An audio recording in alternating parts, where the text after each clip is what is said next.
अजो महार्हः स्वाभाव्यो अजो महार्हः स्वाभाव्यो जितामित्रः प्रमोदनः जितामित्रः प्रमोदनः आनन्दो नन्दनो नन्दः आनन्दो नन्दनो नन्दः सत्यधर्मा त्रिविक्रमः सत्यधर्मा त्रिविक्रमः Ajaha. At the time of cosmic dissolution, he goes back to the original sound of Om, beginning with A. The Ma sound in the Pranava signifies the offerings made by the souls. He helps his devotees by conquering their enemies like egoism, selfishness, etc. And he gives them the experience of great joy. He is the repository of bliss, beyond the power of words to express.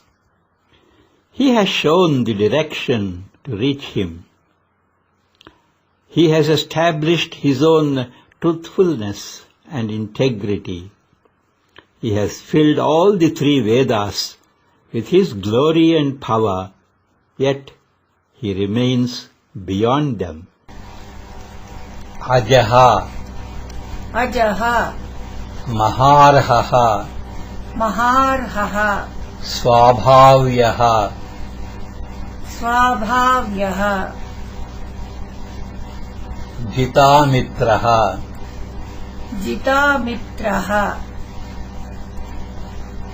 Pramodanaha प्रमोदनः Anandaha आनन्दः Nandanaha नन्दनः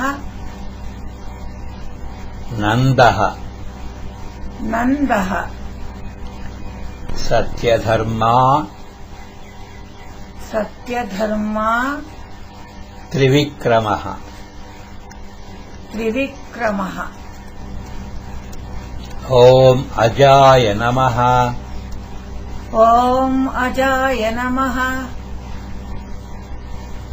Om Maharhaya Namaha ॐ महार्हाय नमः Om Swabhavyaya Namaha ॐ स्वाभाव्याय नमः Om Jitamitraya Namaha ॐ जितामित्राय नमः Om Pramodanaya Namaha ॐ प्रमोदनाय नमः Om Anandaya Namaha ॐ आनन्दाय नमः Om Nandanaya Namaha ॐ नन्दनाय नमः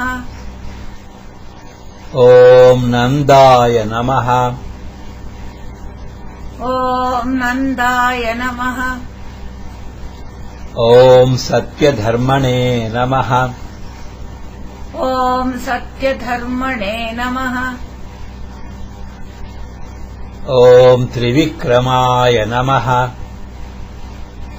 ॐ त्रिविक्रमाय नमः 56ನೆಯ ದಿನ.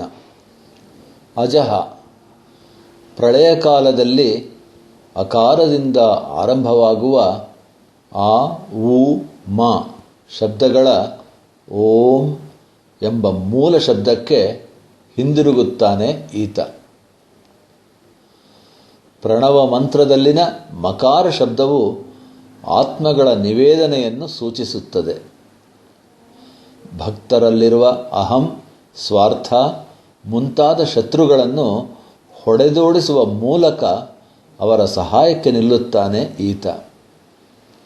ಹಾಗೂ ಅವರಿಗೆ ಅತ್ಯಾನಂದದ ಅನುಭೂತಿಯನ್ನು ಕೊಡುತ್ತಾನೆ.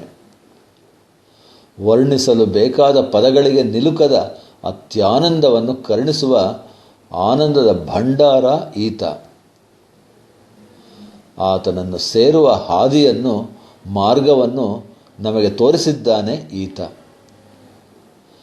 ತನ್ನದೇ ಆದ ಐಕ್ಯತೆ ಮತ್ತು ಸತ್ಯಸಂಧತೆಯನ್ನು ನೆಲೆಗೊಳಿಸಿದ್ದಾನೆ ಈತ. ತನ್ನ ಕೀರ್ತಿ ಮತ್ತು ಶಕ್ತಿಯಿಂದ ಎಲ್ಲ 3 ವೇದಗಳಲ್ಲೂ ವ್ಯಾಪಿಸಿದ್ದಾನೆ ಈತ. ಆದರೂ ಅದರಿಂದ ಆಚೆ ಉಳಿದಿದ್ದಾನೆ.